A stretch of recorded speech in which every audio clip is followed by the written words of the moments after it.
പത്തനംതിട്ട കേന്ദ്രമാക്കിയുള്ള തറയിൽ ഫിനാൻസ് സാമ്പത്തിക തട്ടിപ്പിൽ പോലീസ് അന്വേഷണം തുടങ്ങി. ഒളിവിൽ പോയ സ്ഥാപന ഉടമ സജി സാമിനും ഭാര്യയ്ക്കുമായി പോലീസ് തെരച്ചിൽ ഊർജിതമാക്കി.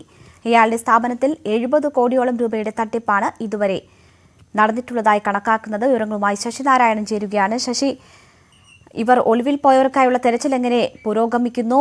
ലുക്കൌട്ട് നോട്ടീസോ മറ്റോ പുറത്തിറക്കേണ്ടത് വരുമോ? രാജ്യം വിടാനുള്ള സാധ്യതകളൊക്കെ ഉണ്ടോ?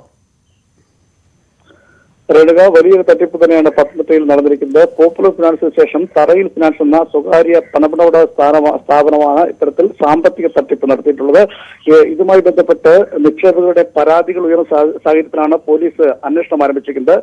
ജില്ലാ പോലീസ് മേധാവി ആർ നിശാന്തിന്റെ നേതൃത്വത്തിലുള്ള സംഘമാണ് ഈ കേസ് അന്വേഷിക്കുന്നത്. എന്തായാലും ഈ സ്ഥാപനത്തിന്റെ ഉടമയായ സജി സാം ഇവിടെ നിന്നും പുറത്തേക്ക് കടക്കാനുള്ള ശ്രമങ്ങൾ നടന്നിട്ടുണ്ടെന്നാണ് പോലീസിന് ലഭിച്ച വിവരം. ഇത് സംബന്ധിച്ചുള്ള അന്വേഷണമാണ് നടക്കുന്നത്.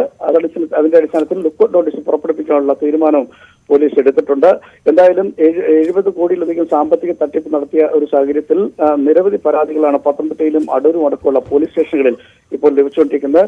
കഴിഞ്ഞ ലോക്ക്ഡൌൺ സമയം മുതൽ ഈ സാമ്പത്തിക സ്ഥാപനം, ധനകാര്യ സ്ഥാപനം അടച്ചിട്ട നിലയിലായിരുന്നു. എന്നാൽ ഇളവുകൾ ലഭിച്ചിട്ടും ഈ സ്ഥാപനം തുറക്കാതെ വന്നുകൂടിയാണ് നിക്ഷേപകർ ഇവിടെ എത്തുകയും തുടർന്ന് സജി സാമിനെ ബന്ധപ്പെടാൻ ശ്രമിച്ചെങ്കിലും ഫോണിൽ ബന്ധപ്പെടാനും നേരിട്ട് കാണാൻ ശ്രമിച്ചിട്ടും പലപ്പോഴും നടന്നില്ല. ഈ സാഹചര്യത്തിലാണ് ഈ കബളിപ്പിക്കൽ ബോധ്യപ്പെട്ടത്. അതിന്റെ അടിസ്ഥാനത്തിലാണ് നിക്ഷേപകർ ഇത്തരത്തിൽ പരാതിയുമായി പോലീസിനെ സമീപിച്ചത്.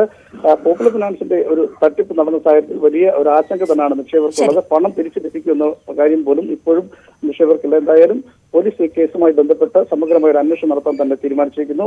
വിദേശത്തേക്ക് കടക്കാനുള്ള സാധ്യതയും പോലീസ് സ്ഥാപനത്തിനോടൊപ്പം സജി സാം വിദേശത്തേക്ക് കടക്കാനുള്ള സാധ്യതയും പോലീസ് തള്ളിക്കളയുന്നില്ല. ശശിനാരായണനാണ് വിവരങ്ങൾ നൽകിയത്.